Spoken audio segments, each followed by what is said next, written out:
everyone. Welcome to Genealogy Adventures. I'm Brian Sheffy. And I'm Donya Williams. It's a kind of dreary day in the DC, Maryland area today, but it's still hot and humid. So, Yes, it is. And as always, thank you so much for tuning in, no matter how you're tuning in, and for sharing the next hour with us. And we yes, have a really, really interesting show for you today. we do. It's going to be it's going to be a fun show. So let me just pull her in right now. I'd like to introduce to you guys Mary Kay Wilson. Mary Kay is an avid amateur genealogist and has been doing family research for about 15 years. In 2016, she retired from a long and accomplished career in retail. She worked as a buyer and a product developer for major department stores like Joann Fabrics and the largest manufacturer distributor in the craft industry. She says, thinking that she might study to become a professional genealogist as a retirement gig, she went to the 4-day 2017 NERGC Family History Conference in Massachusetts. She really enjoyed that particular conference, but the biggest thing was she said she wanted to buy something to remind her of the experience at the conference, but it really wasn't anything that she wanted. And I think this is what brought her into what we're talking about today, which is jewelry with census information, just special information when you're trying to find yourself. So guys, we have a jewelry maker on the show today. Welcome, Mary Kay Wilson. How are you today? I'm great, Donya. Brian, thanks for having me. I can't wait to do this. Yeah, this is going to be awesome. And for you guys, I'm just going to let you know, she definitely has an offer where if you buy 2 pieces of jewelry, you can get 1 free. And I will place the offer up. It's called, all you have to do is when you go and go on her website, you put in GALive.com. No, GA Live. It's just GA Live in all caps. And it will give you a code. That's your code, and you'll be able to get that particular discount. Well, thank you so much for offering that to our audience. That's really wonderful. I'm glad to do it. So I'm going to start with a very popular question on the show for new guests is, so you do genealogical research. What was it about genealogy that got you interested and kind of sucked you in? I didn't really know anything about genealogy, but a friend had said she was thinking about joining the DAR, the Daughters of the American Revolution. And I said, well, I think my dad said something about maybe I could too. She's like, well, let's do it. And I'm like, okay. Well, not knowing what that meant. Okay. So I met with somebody from the DAR and they said, well, you have to prove your lineage. You have to go back and say you are in fact related to Colonel Andrew Lynn. And luckily my grandmother was in the DAR and had done work up to her. So I just really had to prove myself back to her. But then I got involved in going through these websites and going to Ancestry and going to Family Search, and I was like, this is more like a puzzle. This is sort of like a mystery novel. And I made a lot of mistakes to begin with. I mean, a lot. But I think now I'm still an amateur. I know that, but I've got my English family back to 1630, and a French family back to the 1400s, and Irish. They all came during the potato famine, and I can't find a thing about them. Oh, no. That's how it works with Irish genealogy if you don't know what townlet they're from. So it's an adventure, and I've done family research for friends and family as well, and so at least I've always got something to work on. Well, your Irish connection, we know 2 people who may be able to guide you in terms of where to look. So one is our cousin, her name is Martine, and the other one, he's new to genealogy, but his name is Daniel, both living in Ireland. Oh, nice. Mm-hmm. So you can imagine Donnie and I were a little shocked when we figured out that we actually had an Irish cousin, and then was still trying to work that one out. Mm-hmm. Yeah. But that's great. And what was it that, because jewelry isn't necessarily an easy thing to learn. So what was your journey like learning how to design and actually make jewelry pieces? It's very interesting. So when I worked for Joanne Fabrics and when I worked for Doris, my product category was almost always included jewelry. And so I knew what all the pieces, parts were and, what they were for, but I never really made jewelry. I mean, I would say, someone would say, "Oh, did you make that necklace?" And I'd say, "Oh, not this one," which wasn't a lie exactly. But so when I first decided to start this business, I was going to make mugs and T-shirts with funny sayings, and I thought that was going to be the answer to everything. And I was invited to a Mayflower luncheon to sell there, and so I brought my mugs, and they said things like family tree hugger, and eventually all genealogists find their senses, or something like that. And at the last minute, I was like, you know what? I'm going to go run to the craft store and I'm going to make some tree jewelry, some tree of life jewelry, and see if that sells. And there were probably about 200 people at this event, and I almost sold out of all my jewelry, and I didn't sell anything else. So I'm like, well, there's the idea. Drop all the other stuff and make jewelry. And so it's kind of been an adventure learning how to do the technical part of it. I don't form any of the pieces. I actually buy components or have components made for me and then put them together. But that way I can keep the price points down. So my highest price point is only $29.50. And you still get a nice piece of jewelry that you'd be proud to wear. I had to learn how to set up a website, and I went to all kinds of small business administration classes and, things to kind of, get me set up to do it right, which I'm glad I did, although at the time it was a little intimidating. I can imagine. So it sounds as though when you first really started thinking seriously about it, you wanted to immediately set it up as a business as opposed to it being a hobby. And it sounds like you didn't really want to dip your toe in the water to see if it worked. It sounded as though you really wanted to make it go from the start. I did. I wanted it to pay for my medical insurance, which it hasn't done yet, but that's all right. I mean, I was really on a really good track going into 2020. And then it was like, oops, well, everybody knows what happened then. So wow. Now I'm back to the last show I went to was Roots Tech in 2020. And while we were in Salt Lake, the Salt Lake basketball players started coming down with COVID, and they closed the NBA. And that was like the last time I was out of my house. Oh my goodness. Yeah. So it's been an adventure, but one of the reasons I wanted to do it was to keep my brain, occupied, and it's definitely done that. So that's awesome. So you guys, I met Mary at the NGS conference, and I was looking at her jewelry, and I thought of y'all. I really did. I thought of this audience. I think of y'all a lot, in case you didn't know. So I did. I thought of you guys, and I think I even said to Mary, I was like, "Oh, I would love to share what you do with my audience." And she was like, "Well, what is your audience?"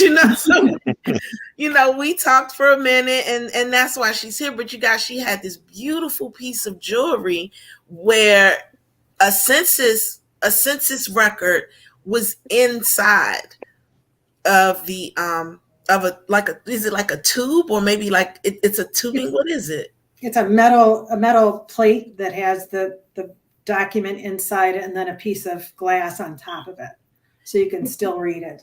I have a sample, but I don't think you can see it very well. But that's an actual census record. I'm doing this the wrong way. And see, so that's a key ring? And that's a key ring because, the guys are like, "I don't want a necklace. Go away." So, men, we looked at you too. And you have a follower on here. Her name is Judy. Judy said, "I love her jewelry." Oh, that's nice. Yes, but you guys, this is something that I thought, the reason why I thought of you guys is because, especially for African American history, every time, like when we go deep and we find something that's just over the top, if there was a way to hold on to that feeling, that would be so great, you know? So, like, for example, I told you that I do know, I have a few things that I want. One was the census records, of course. I have the 40 and the 50 that I want because my mom is on both of them. But the real thing that's really most important to me is the labor contract that I found for my great-great-grandmother, Martha Brooks. Oh, wow. So do you, like, is it everything, or is it one or two things that you can put into this jury? Like, what kinds of things do you put in your jury? I did one for my brother that had our fifth great grandfather's will in it. I guess it was our sixth great grandfather. In the will, he named his son Samuel, although the son wasn't born yet, which I thought was really kind of interesting, right? Like, he's naming his son when he doesn't even know it's going to be a son. But I've done that. I've done family crests.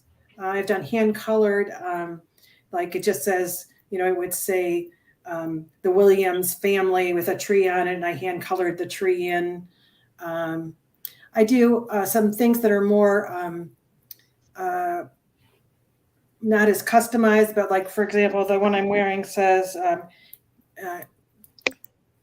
key to the family stories, or keeper of the family stories. And I have others that say time for genealogy, and I have DNA, you know, earrings and necklaces. And I've really tried to keep it about the tree of life, about family history, and about genealogy.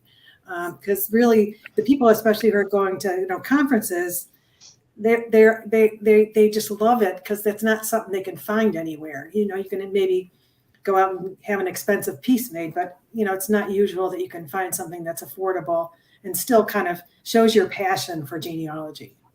Wow.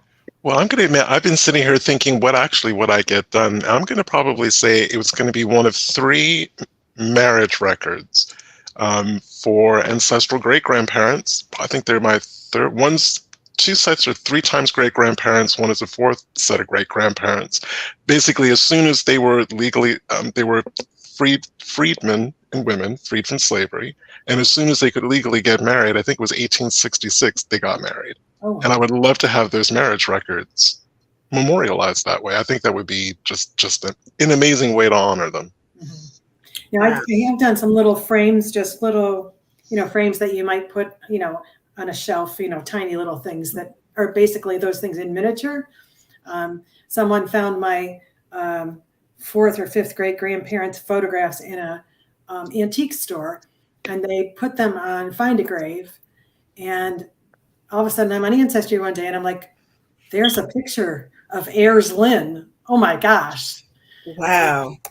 And it actually matched a photograph that I had of his wife from a book. Like, it was the exact same layout of photograph. And whoever had the photograph wrote their names when they were married and their children's names. It was like the biggest find ever, right? Oh my God, that sounds beautiful. It does. But they're little tiny. They're only probably about an inch high, but still kind of cool. So how do you actually do this? So there are a couple ways. I either, you know, take photographs and just print them from the computer, you know, basically, but using, you know, just using the shrunk down ones that, you know, you can say you want a thumbnail, you want a 5x7, you want to, so I go to a thumbnail and then see how that works out. And if that works out, then I just cut that. Sometimes you have to put it in Word or another document and shrink it to whatever, to try to get it to fit in whatever you want to put it in. Mm-hmm. I spent an awful lot of time working on glue, figuring out which glue didn't yellow, which one didn't fall off. You know, because it'd be really easy to just spend all this time and then have this piece just fall apart. So wow. Like I said, I mean, that must have been a really, really steep learning curve, especially learning about the different kinds of metals, whether it's gold filled, gold plated, sterling silver, or bronze, or, you know, whatever it is, because you have to handle each one very differently. Right. I think that part I kind of learned in my job, when I had a job. Yeah, I think that job was probably just preparing you for what you're doing now, and you didn't know it. No. And I was glad to get rid of that job when I did. So, And I just want to give a shout out to Angie Wilson because she made a really great comment She that did. not every family has a family heirloom the way that we think about them, like china, silver, crystals, or rings, or pieces of jewelry, pearl necklaces. So for families that don't have that, this is a great way to start that tradition, to actually create a new family heirloom to be able to pass on. right. Yeah. Great idea. I never thought about it that way. I mean, it is, especially like that's why I was so adamant about you being on the show, because, you know, we as African Americans, and we do our research, and we love we love when we find stuff, because we have so many people that tell us we can't find it. Right. And then when we do find it, and we're so happy and we're so excited, and just like every other family, the family don't care, you know, but we care. You know, that happens with everybody. Nobody's family cares. Like, oh, okay, you found it. That's fine. Good. Thanks. Whatever. But, you know, we care. And a way for us to hold on to that, I saw your jewelry and just saw that. So do you also do rings? I have done some rings, but, you know, it gets into sizing and stuff that I'm really not. Okay. Yeah. You know, I'm not a silversmith or, you know, a metal worker. So I kind of stay away from things that I can't kind of manipulate on my own without. So it's mainly like earrings, bracelets, necklaces, okay. Keychains for the guys. Keychains for the guys. Although I'm going to say the younger generation of men, certainly, I mean, I see loads who wear necklaces. They do. So you may be coming into something totally different. And Donnie will tell you I wear them too. Yes, he does. He does. So, okay. I was getting ready to ask you a question, because I know what I want. And now that you're doing this whole buy one, get one, or buy two, get one, yeah. I can get all three. Yeah. I know I want a 1940. I know I want a 1950 census, 1940 census, and I want that labor contract. What do you think is your best seller when it comes to big papers like that? Is it better to have it on a necklace, on a bracelet? Like, what do you think? I sell mostly necklaces, but I do in general. I sell way more necklaces than I do anything else. Mm-hmm. But it kind of depends on who's going to get it. If it's going to be for you, would you wear a necklace? Would you wear a bracelet? That would be the first question I would ask.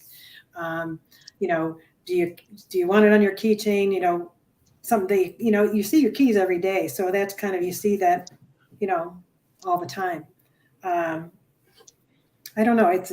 It's really very personal as to what the record is and what you want to do with it. Like I said, the little frames I did, they don't go anywhere. They just sit there all the time. Wow. Well, Carla Coleman says that men can also do dog tags. Have you ever thought about using dog tags? I have. I mean, I've done some things with dog tags, but I've never thought about personalizing them. I would imagine that I could get that done. Okay. Well, there you go. You got a new one. Got a new product.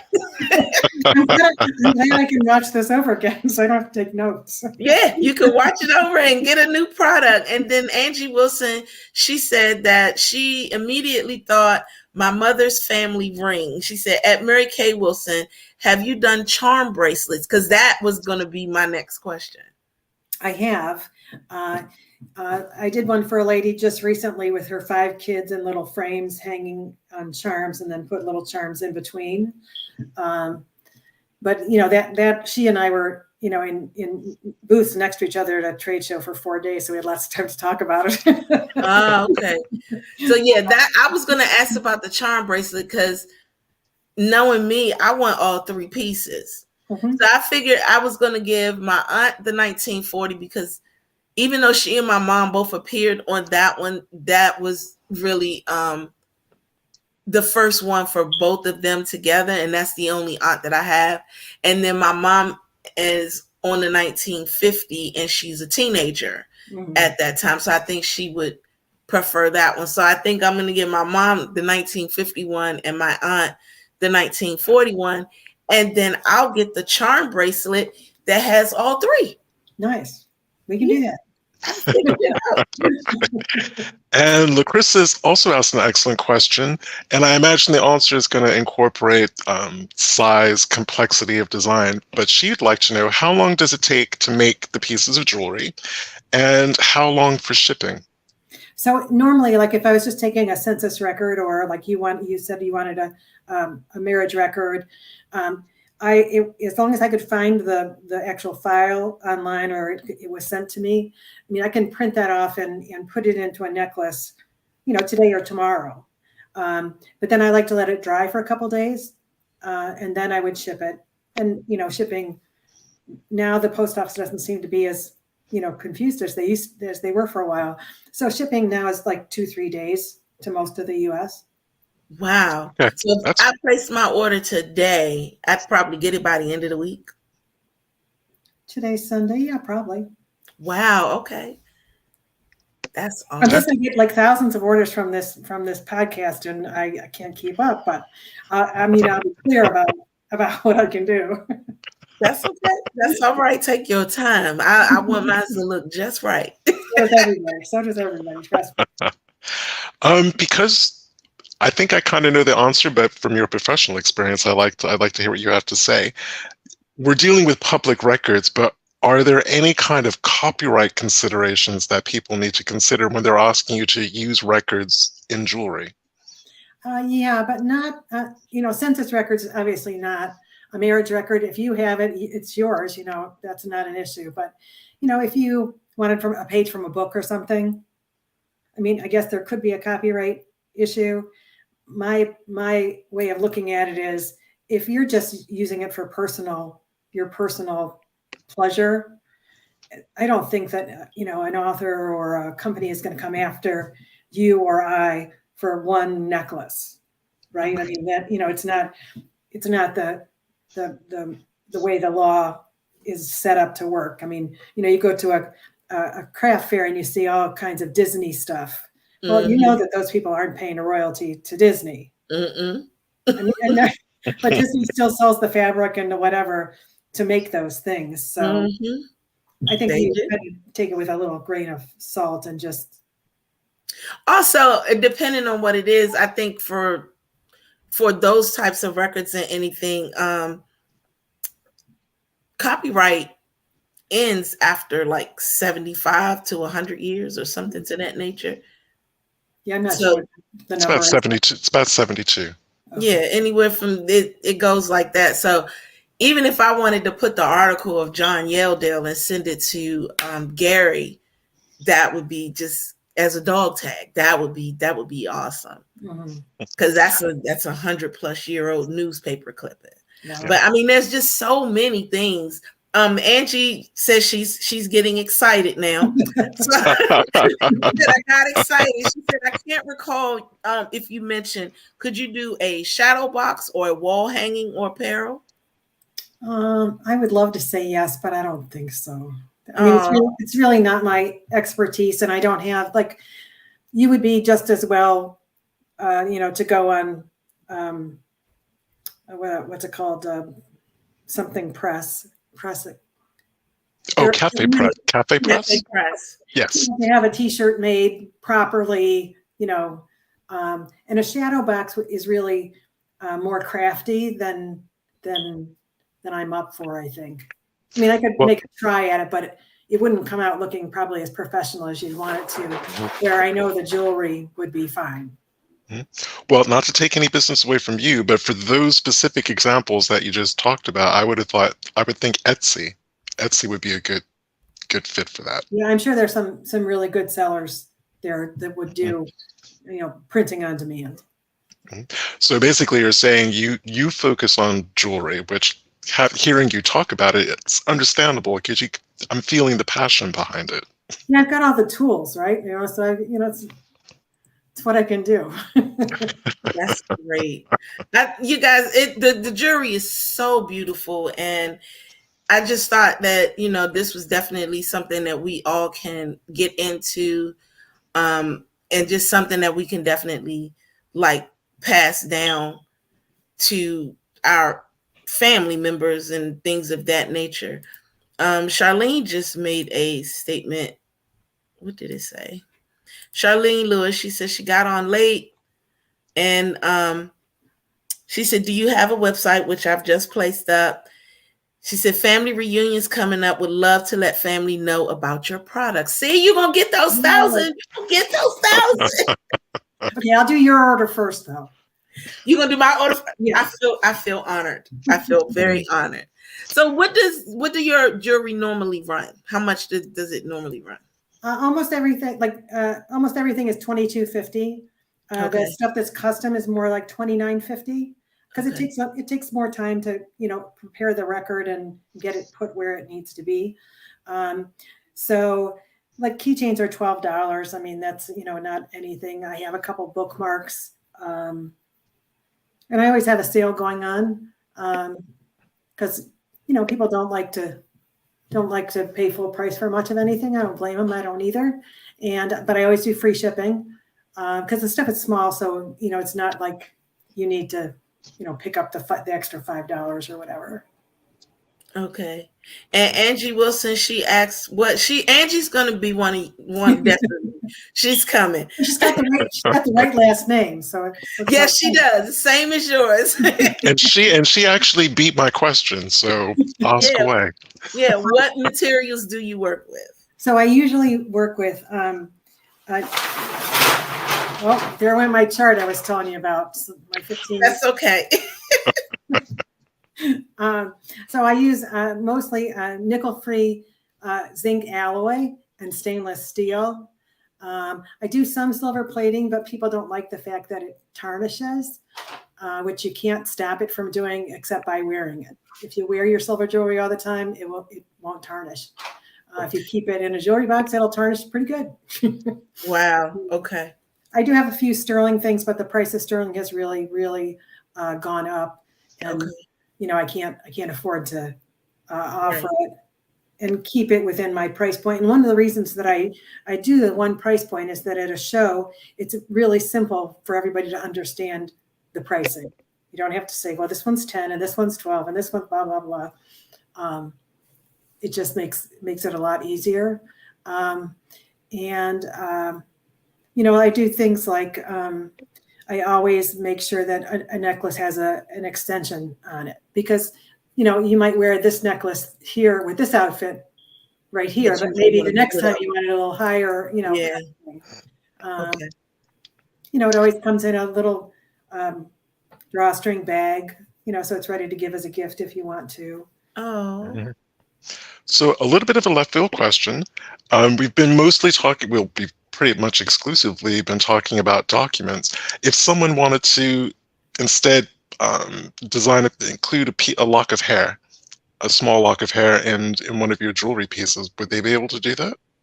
I would say Etsy's your place for that. I mean, because you have to handle it differently. I don't know how I would handle it. I don't really have any vessels. Okay. Mm-hmm. So I know that it can be very popular depending on the crowd, but I don't think I'm prepared for that one. Okay. Well, I have a feeling that some of our audience members are going to keep you, and Dongers, they're going to keep you busy with just documents. I need the documents. I definitely need the documents.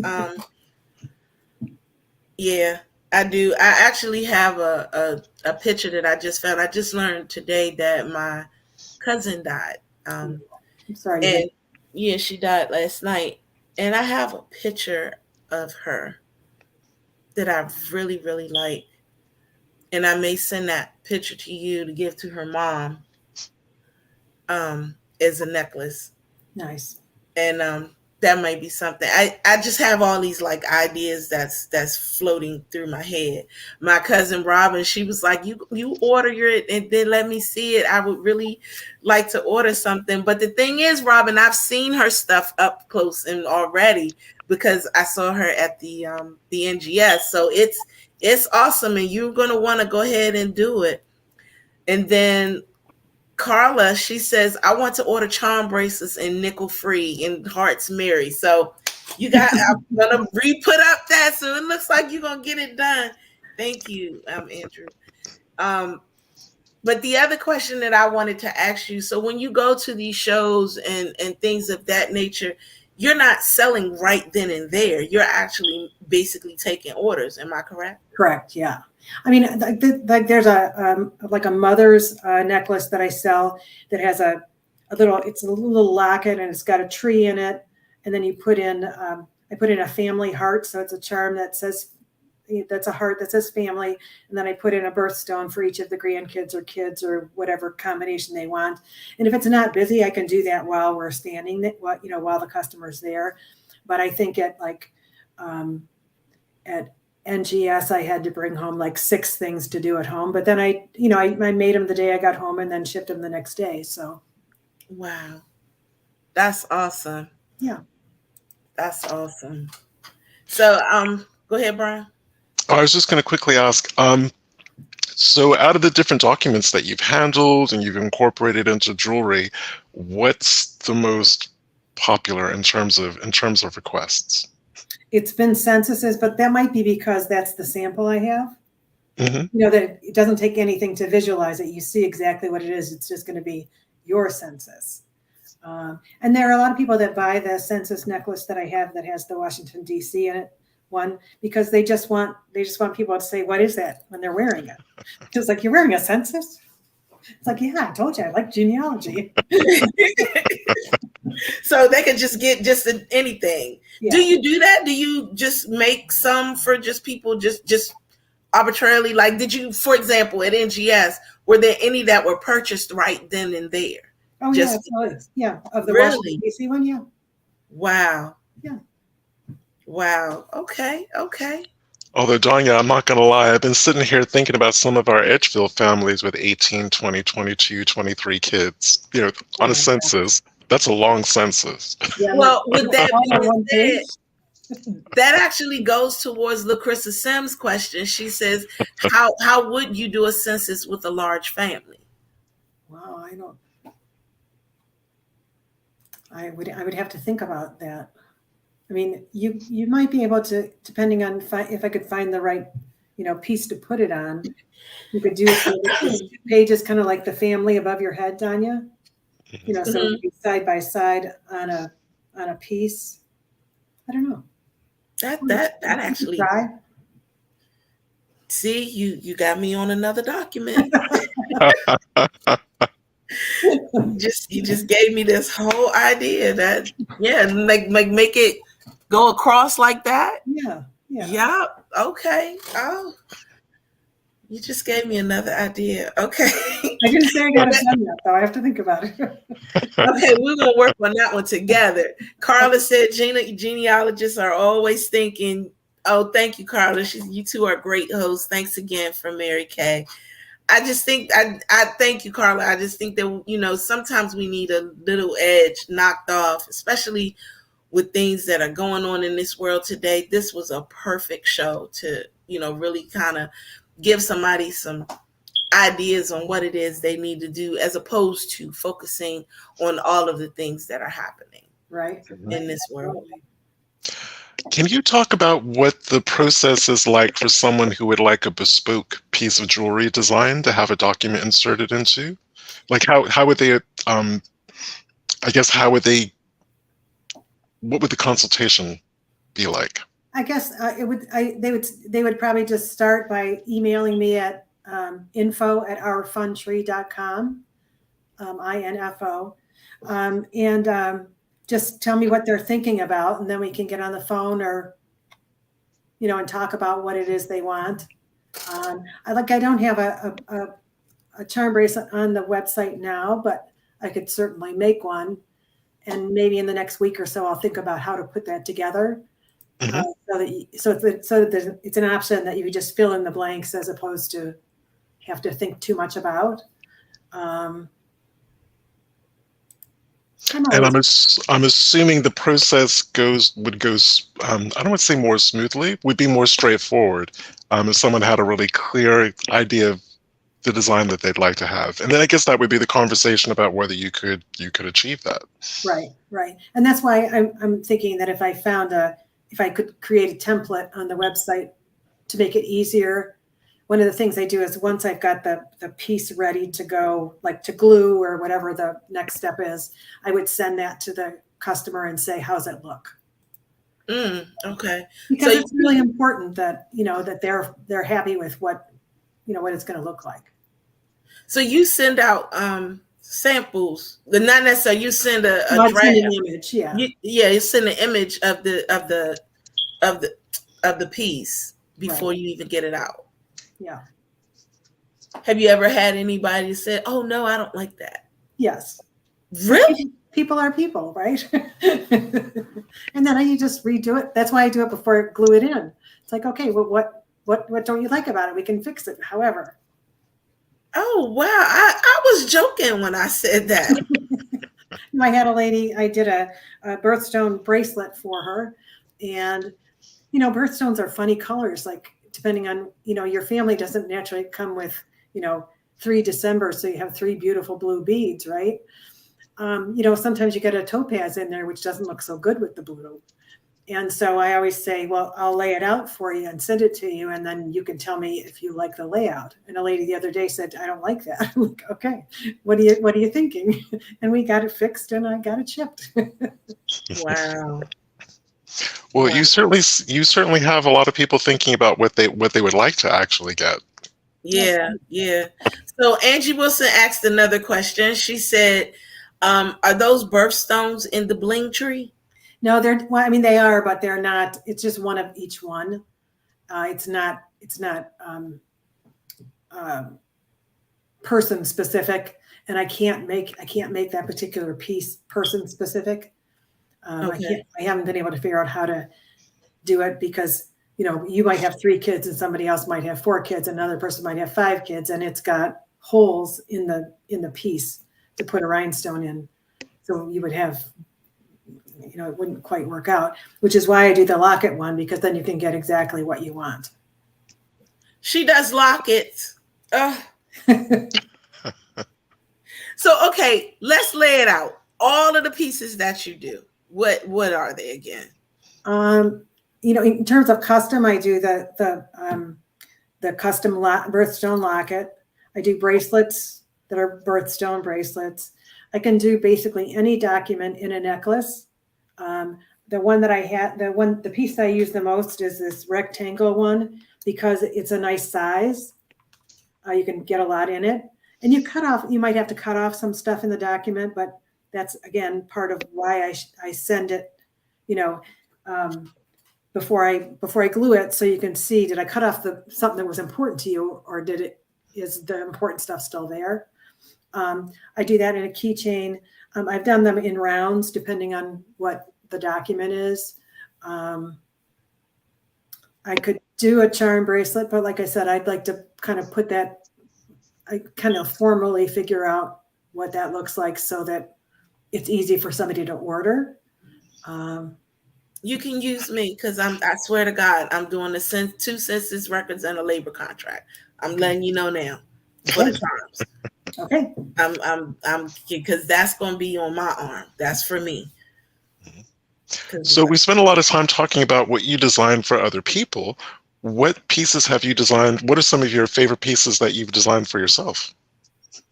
I love this key necklace. I just think it's really got character. Let me think. Some of the simpler things I've done have done really well. Just a simple tree with the word family attached to it and another charm. Most of what I do has more than one piece on a necklace. Sometimes 2 pieces in an earring. I don't know. I just like the textural way that looks. Some things I did a necklace that has DNA helix in the trunk of the tree. Really? Yeah. Oh my God, Mary. All right, should I just shut up? Just gonna get all my money. I'm sitting here thinking, my my Y haplo group, actually, my mitochondrial haplo group test results, not the full thing, because obviously, with all the letters, they can go on for quite a bit. But to actually have the haplogroup itself, that would be nifty. That would be a nifty thing to put in a piece of jewelry. You would have to explain to me what that is. I mean, I know what kind of it is, but I'm really not a DNA minded person other than matches. I love the matches. The Princess Sims, she was like, "Ooh, a timeline charm would be interesting. That would be very interesting." Yeah, see, you got everybody in here thinking like, what could we do? Can you imagine a charm with all of the senses for my grandparents? Oh my God, that would be so awesome. Because it took me forever. Let me tell you why that would be this is what I mean by something to hold on to. So I started researching in 1996. But I literally did not find my grandfather until 2007. I bet that was a happy day. Oh my God, you have no idea. But when I found him, I felt dumb because he was always right there. But because I was a brand new person, people don't realize the things that they need to think about as when they're doing research. You know this on your own. So my grandfather's name was Jefferson. So I kept looking for Jefferson, never thinking about the fact that his name could have been shortened to Jeff. So he was always right in my face, but I never saw it. So right now, both for and this would be for my grandmother because I love her dearly. From my grandmother living to death. That's what I want okay, so you got, okay. You're gonna get all my money. You're gonna get all my money. And Carla said, "Me too, Danya." Thanks, Carla. Well, I'm even thinking about a present for my sister. She's not watching, so I'm not going to spoil anything for her. But thinking about our ancestor, Margaret Clark Sheffey, getting the plantation ledger where her birth was noted to the 1870 census where she appeared as a person for the first time up to her death in 1909. So kind of that timeline thing, but just a charm bracelet all about her in the main documents. Wow. Yes.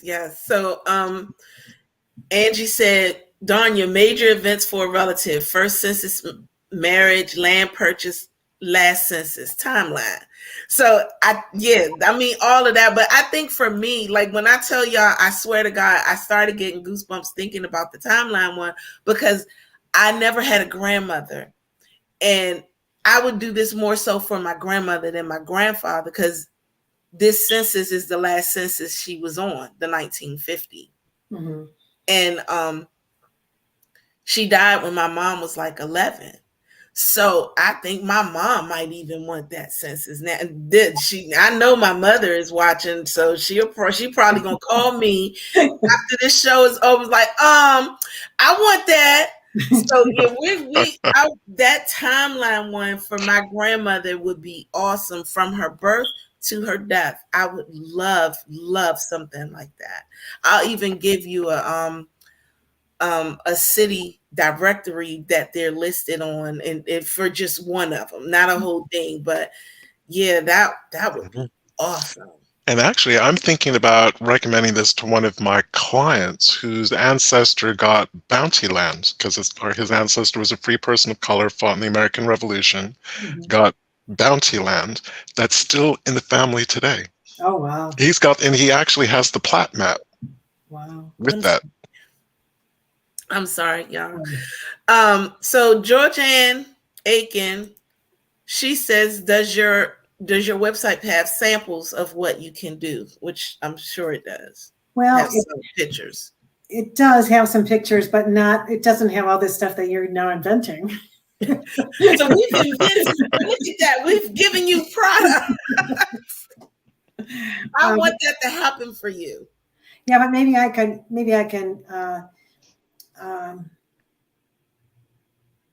come up with like just a one-shot photograph that would go on the front page of the website so you could see the kinds of things, and then at least somebody would know that they could contact me to see if I could do whatever they have in mind. Well, I'm telling you now, once you finish my charm bracelet, you can put it up there so people know what you can do. Okay, cool. Thank you. Well, actually, I thought because documents come in all kinds of sizes, from small to huge. What's the average size document that you work with? What's a census? 8.5 by 11, or is it longer? I can't remember. It's about that. Yeah. So it's about that. I mean, like I said, I always try to format it into like the piece of jewelry. So I guess I could use, as long as I could manipulate the image, I could do it in whatever I could find a piece to put it in. Okay. Angie Wilson said, please add the key to your website. So I guess somebody gonna come for the key. It's Angie, there. It's between me, Angie, and Carla, you're gonna be good. You hear me? Brian's gonna help too. Yeah, Brian's gonna help, but me, Angie, and Carla, you can ready to get this is Christmas gifts. People may not know that, but what? These are Christmas gifts. I actually had a lady that I know locally, and she said she was having a family party for Christmas. They expected 300 people. Like, so, she had 8 kids. She came from a family of 12, blah, blah, blah, blah. And she said, can you come over and we'll talk about what I could do. So she ended up buying, I think, about 50 pieces, not all custom, but I mean, it was like one-stop shopping. Wow. Her family things. So, my cousin used to do that. My cousin, Christmas time, she would have just a ladies thing. And it would be a mix of stuff that I can't mention on here as well, but it could be, and women supporting women who sell jewelry, who buy clothes, sell clothes, that kind of thing. She had a whole little setup for that, and she would do that at Christmas time. That's actually a good idea too. But you are my Christmas gift giver this year. Like I'm putting it out there for my kids. Everybody gonna get something. It don't, especially if it doesn't have to be anything, because like I have an autistic son. So if I sent you like a puzzle piece, the logo for that, that could be something that can be done, even if I wanted to be nice to his dad, give him that. Because let me say this, men wear charm bracelets too. Right. So, something like that. I mean, like when I tell you I have a whole bunch of stuff going in my head right now, you and I are going to be definitely. Well, I was actually thinking of some lineage societies, specifically the two that celebrate patriot ancestors. Again, little, and I'm thinking smaller documents like pay vouchers. Some of the key documents that actually proves their descent from a patriot ancestor. Those would make also great presents. I know where you're going with this, Brian. I know exactly. I know exactly where you're going with this. So you got to make sure you stay on with us, because we might make you very busy. Yeah. Robin is laughing at me, talking about, oh my God, not nice to the dad. Yes, I said it. Hey, I mean, sometimes they get on your nerves, and you just, they work your nerves. No, I may be nice to him just for that, but yeah, but I know where Brian is definitely going with that one. That you might have to hire somebody if it gets to, yeah, you might have to hire somebody. I can worry about that. Okay, that's something you can worry about. I'm just laughing because I'm thinking about documents that prove your lineage. So one of my patriots was captured by the British drinking spruce beer in an Indian camp, because they knew that the U.S. officers would go to drink spruce beer there. What? So Brian and I both worked at the DAR. No, I didn't know that. I thought I told you. Yeah, no. Yep, we both work. Yep, we do. But you're going to have me Googling like 18th century recipes for I had never even heard of spruce beer. Yes. I think you just ferment evergreens, right? Oh my goodness, that sounds great. I'm just so glad that I'm more excited now than I was when I first met you, because now I know everything that you can do. So now I know, okay, these are the things that I had in my mind, but now these are the things that even, it's a lot, man. Christmas, and then you're inexpensive. You're not, costing an arm and a leg for anything. And I guys, I really want y'all to check her out. Remember, her website is ourfronttree.com. And you don't always have to get a document. You can get just because you're a genealogist, because you're a researcher, I love the idea, the tree with the family mixed in. I think that's beautiful. I think that's yeah. Because we didn't even say that. The pieces of jewelry on their own are beautiful pieces of art. Yes. Yes, I think it's just absolutely gorgeous. So, my two best I'm sales sorry, people. guys. Sorry. Everybody who know me on my Facebook page, they know my dog. So I apologize for that. But yeah, I just think the pieces that you have are just awesome. So I'm excited about it. And this hour has gone already. Mm-hmm. I just wanted to close by saying that they are as well as maybe buying something for myself, they just make great gifts. They're distinctive, they're unique. You don't have to worry about whether the person already has one or not. Right. Right. So it's great. I mean, it ticks all of my boxes. It's just brilliant. It does. I think Robin is laughing at me. I'm sorry. But yeah, I think this is just awesome. So just remember, guys, go to ourfronttree.com, and because she was on Genealogy Adventure, she's offering a code where you buy 2, get 1 free, GA Live. Just make sure you put in GA Live and take advantage of that, guys, because her stuff is awesome. Angie Wilson said you don't use PayPal. What are your pay? Let's get that in real quick. I think my website takes everything. Angie should take everything. So info, send her the email, because Angie put in, says she says I don't use PayPal. Oh no, you can use your credit card, or if we need to, I can invoice you, and we can do Zelle or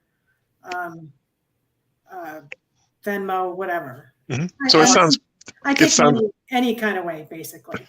So I was going to say it sounds like there are very flexible ways to be able to pay. Yeah. That's awesome. Well, we don't want you to leave. Next week's show, I forgot it. It's out my head. Because my brain is now occupied about jewelry and documents. I know, but guys, just know that this is the last 2 shows, and until we go on our little hiatus. So next week and week after are going to be our last 2 shows. And you've gotten a lot of people. Andrew Blow says great guest.